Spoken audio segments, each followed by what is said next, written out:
All right, everybody, I got a notification from Periscope that we're live. Oh, and there's the notification from our app that we are live. Hello, everybody. How are you? It's been kind of a long time. We've been doing some sporadic live streams this week, so we haven't gotten to see you guys every day, which has been heartbreaking personally for myself. Ryan, I don't know how you felt about this.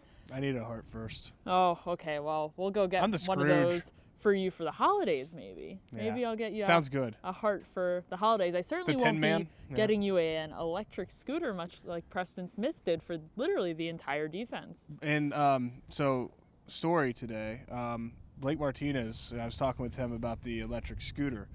And I was trying to imagine myself on an electric scooter, which took a lot of brain power and the buoyancy and whatnot. And so Blake Martinez, like, you can try it if you want. So many bad things flashed before my eyes. Like, it was just, nah, it's okay. I mean, it was a nice gesture, you know, nice of him to offer. But there's so many things that could have gone wrong there.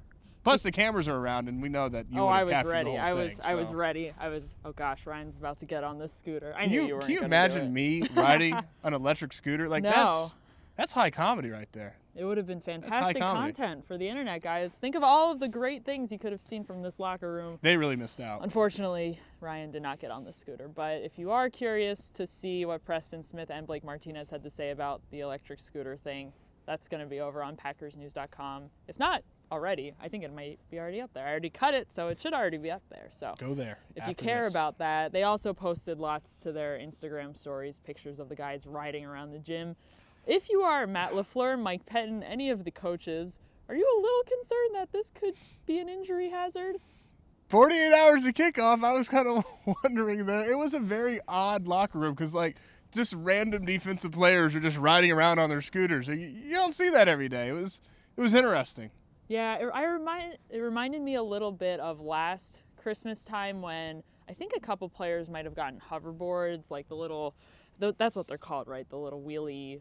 No, you're asking the wrong There's no person. handles. It's just powered by their feet and their body movement, I think. But there were a couple of guys rolling around on those last year. I remember that, and I remember thinking to myself, yikes, that could go wrong maybe. But naturally, my brain just goes to the worst possible thing in any scenario. So yeah, they don't need any Dalvin Cooks this week, if you know what I mean. How's that for a transition? Holy moly, Ryan! This is why we pay you the big bucks. So why don't we actually talk about the big game on Monday night? It's weird to be talking to you guys on a Saturday. Hello to everybody in the comments right now over on Facebook. We'll start, chatting about it. Johnny seems to think the Packers are going to need more than 30 points to beat the Vikings. When's the last time the Packers scored 30 Does Johnny realize points? Dalvin Cook's not playing and that Alexander Madison, if he does, is not going to be anywhere near 50%? I don't see the Vikings getting 30 points on the Packers defense. If they do, that would be stunning. If they had their full backfield, then sure. I mean, that's plausible. The Packers are going to be able to tee off against Kirk Cousins, and we saw what Jair Alexander and Kevin King did against Stephon Diggs and Adam Thielen week 2, excuse me. That was with Dalvin Cook doing what he did week 2. So this is real. It's not a small thing. I mean, it's not one of those like, oh, he's a running back, it doesn't matter. This is huge. Week 2, Mike Pettin said this was the key to stopping their offense. They didn't, and they still won. But now they don't need to stop Dalvin Cook because he's not playing. I mean, it's a huge deal for this defense. Right. It is a huge deal because the Vikings offense isn't the same offense that the Packers saw week 2. It's evolved over the course of this season. However, a big way that it's evolved is with the rise of Dalvin Cook throughout the season. And without him, I think the Packers defense is going to have an easier time. He's a Pro Bowler. He's a legitimate Pro Bowler, too. I mean, he's one of the best running backs in the league. So it's a huge hole that is missing. And, oh, by the way, not to be overlooked, but Alexander Madison, he's kind of like the Vikings are similar in a way to with their two-back to the Packers with Aaron Jones and Jamal Williams. Like, Jamal Williams is the number 2 back, but he's a really good number 2 back. He's an NFL player. He's one of their best 11 players on offense. Alexander Madison is that for the Vikings. He's a very solid, very productive number 2 back. He's got almost 500 yards this season. He's got a high ankle sprain, did practice today, was limited, but his status is very much up in the air, and at best case scenario, he's going to be less than 100%. So it's huge. I mean, that mess in their backfield, their injury mess, is a big deal. Yeah, absolutely. So you're not putting any sort of faith in Kirk Cousins to get it done on the big stage of Monday Night Football. I don't look at it as not putting faith into Kirk Cousins as much as I look at it that the injuries have made them one-dimensional. And anytime you have even a serviceable defense, which this Packers defense has proven to be serviceable, it can especially against the pass. That's where they're best, right? They're getting after the passer better than run defense. Anytime you do that, you have offense one-dimensional, it's a huge benefit, regardless who the quarterback is, to the defense. And in this case, that one dimension, again, is the passing game, which the Packers are really kind of tuned to go against. That all being said, the Packers are headed to Minnesota, a stadium that has given them quite a difficult time. They have not had any success on the road there in that new building. How big of a factor is that crowd noise going to be when they get out there? I think what's the big factor is that it's a really hard place to play, and not that they've never won there before. I don't think that their history there, the fact they have never won there, really matters. I think the fact that it is a genuinely difficult place to play with the crowd noise and the hostile environment, and the Vikings fans are going to be scolding. I mean, that's going to be the whole game. That it's a tough place to play. That matters. And let's, if the Packers should not be feeling overconfident by any means, even with the injury situation the way it is, because they haven't been playing well enough to feel overconfident. They're 11-3, give them credit for that, but they messed around a little bit with the Bears at the end. They played down to Washington. Even though the scoreboard looks good against New York, that was a one-possession game in the second half, and they really kind of failed to put that game away before halftime when they had an opportunity.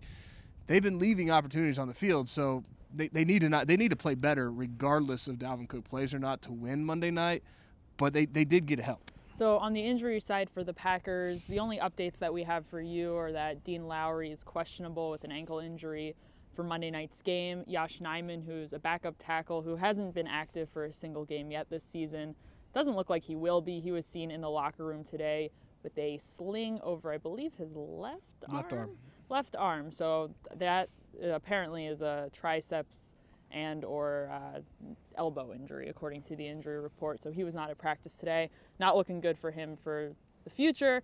However, he wasn't a guy that was going to be active on the roster on Monday night. Anyway, Lowry, on the other hand, is an important part of the Packers' run defense. He's a presence up front. They paid him a lot of money in the offseason. He had a quiet beginning, majority part of the season, making a splash with that interception against the Bears on Sunday. In the history of Matt LaFleur's injury reports and how these things tend to pan out, usually questionable means active for the game.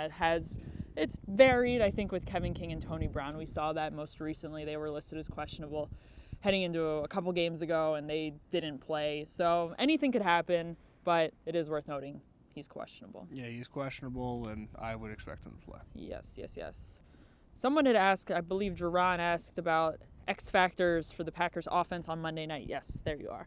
Yes, so who is going to be the difference maker? I think we always talk about Aaron Jones being the guy that they have to get going early if they want to have not just success on the ground, but also through the air, help set up some play action for them down the stretch. It's something that the Vikings offense happens to do particularly well when Dalvin Cook is healthy and playing in the game, which he won't be on Monday night. But for the Packers, they're going to want to get Aaron Jones going indoors on turf. Last time that happened back in Dallas, it ended up being a pretty good game for Aaron Jones. Aaron Jones has said that he really likes to run on turf, which a lot of guys at this level prefer natural grass, but he likes, with his slashing run style, he likes the traction, digging his cleats into the turf and being able to change directions and whatnot. So the fast track is good to him. I don't see how the Packers win this game if he doesn't touch the ball at least 20 times. I just don't see it. It might need to be 25. If there's ever a week to just take the reins off, take the restrictions off, and just let him go win a game, it's this week, because the difference between the 2 seed and the 3 seed is so big. This is not a playoff game, but it's like the next closest thing. So you did the workload kind of slow played it throughout the year so that he would be healthy and fresh for this point in the season. He is. The big moment. We'll see. But the other point to that, I wouldn't be surprised. I wonder if we'll see some of him and Jamal Williams on the field at the same time, some two back. The Packers had that on their mind week 4 against Philly. That was the game when Jamal Williams got knocked out of the game first play because of the concussion. Haven't seen it a whole lot since. If you're talking about your best 11, which we talk about all the time defensively, who your best 11, get them on the field. Best 11 in this Packers offense is both Jamal Williams and Aaron Jones. So who's an X factor? Aaron Jones has got to be the workhorse. But Jamal Williams, being creative and getting him on the field, that'll be interesting to me if they're able to do that. Mm-hmm. And then you think about from the receiving group, who could be the X factor there? Always Devontae Adams stands out. But besides that, the Packers, as we've said, week to week, it tends to be a lot of the same storylines, it seems, over the whole entire season. When we talk about who is going to step up as a receiver this week, Matt LaFleur this week talked a little bit about perhaps getting Jake Kummerow more involved in this offense, not just as a blocker, but also as a potential target for Aaron Rodgers when he's doing stuff out there and when he is on the receiving end of the ball. Not only does he catch it, but he tends to have big gains afterwards. Yeah, Jake Kummerow's going to get an opportunity this week. It sure sounds like it. But who's the X factor as a receiver?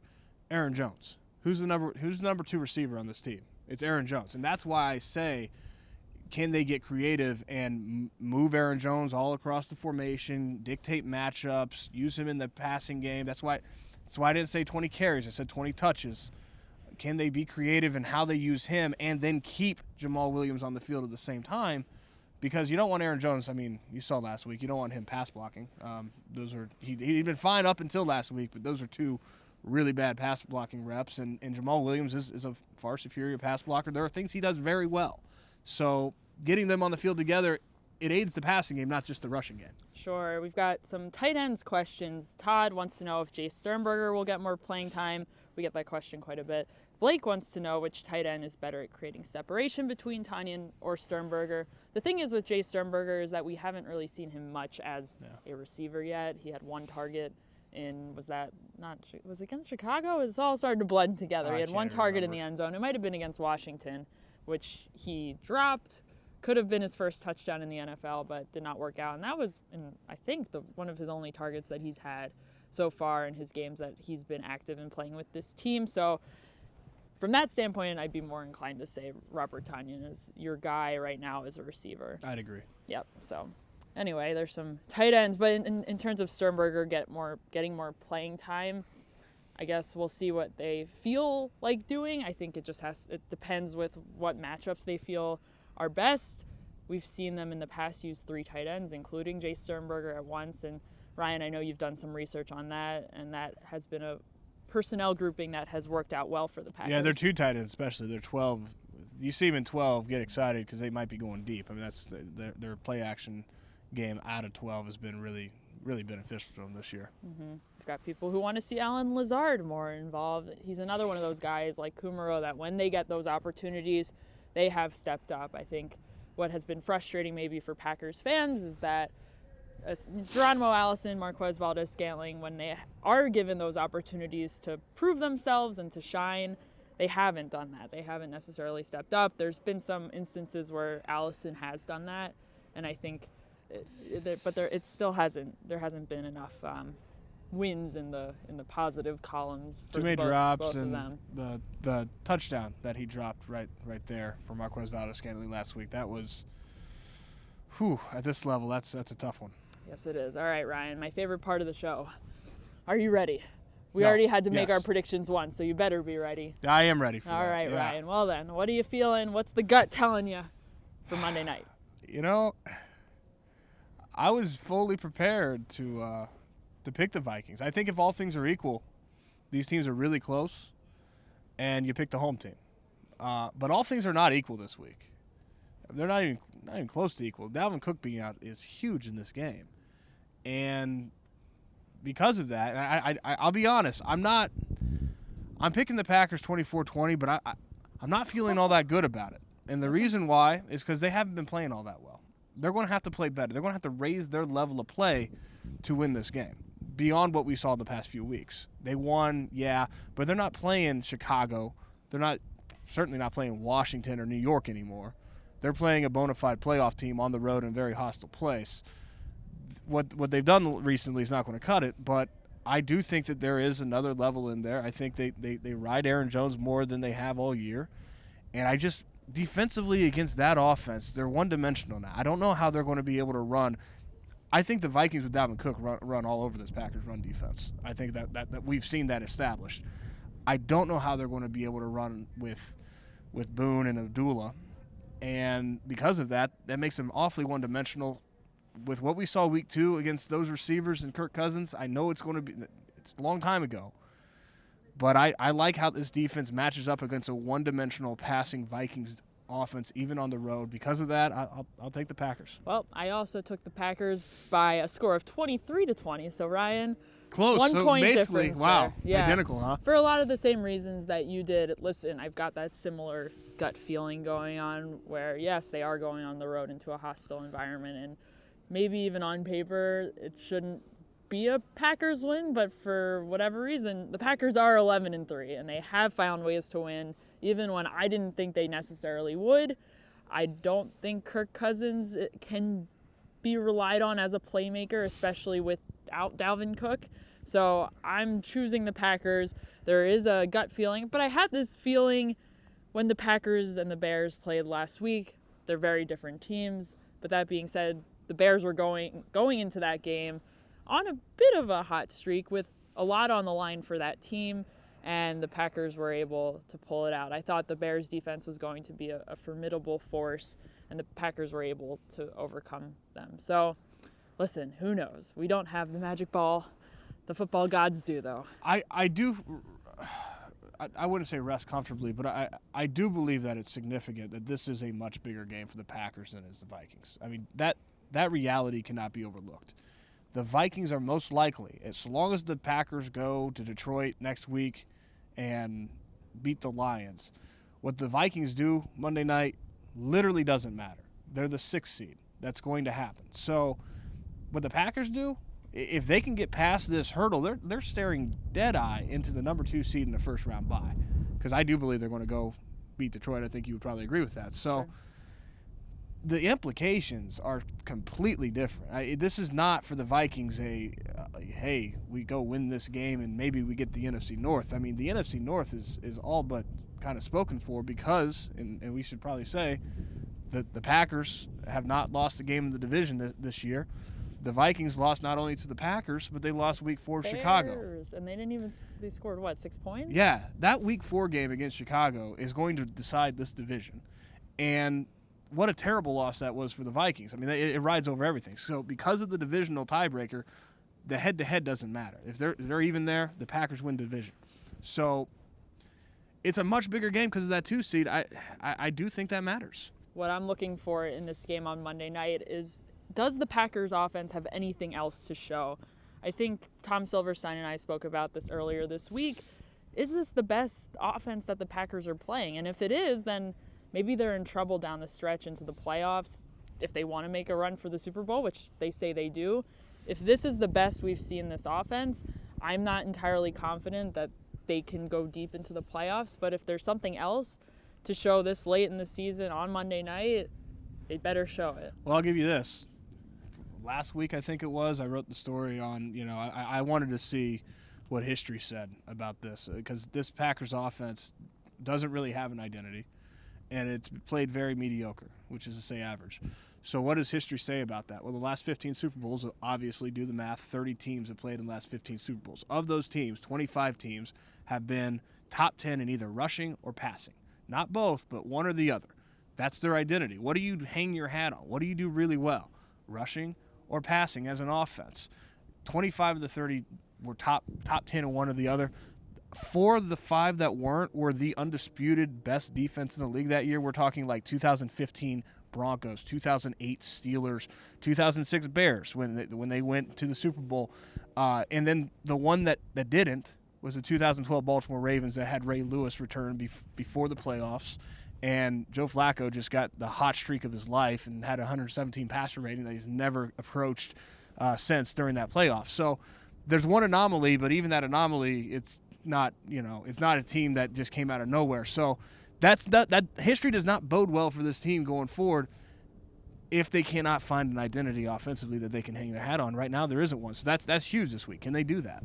All right, guys, we'll leave you with those questions. We will be in Minnesota, in Minneapolis, for the game on Monday night. So make sure you come back to wherever you're watching us now as we preview the game and wrap up the game on Monday. Also, make sure you're checking out PackersNews.com for all of your Packers news.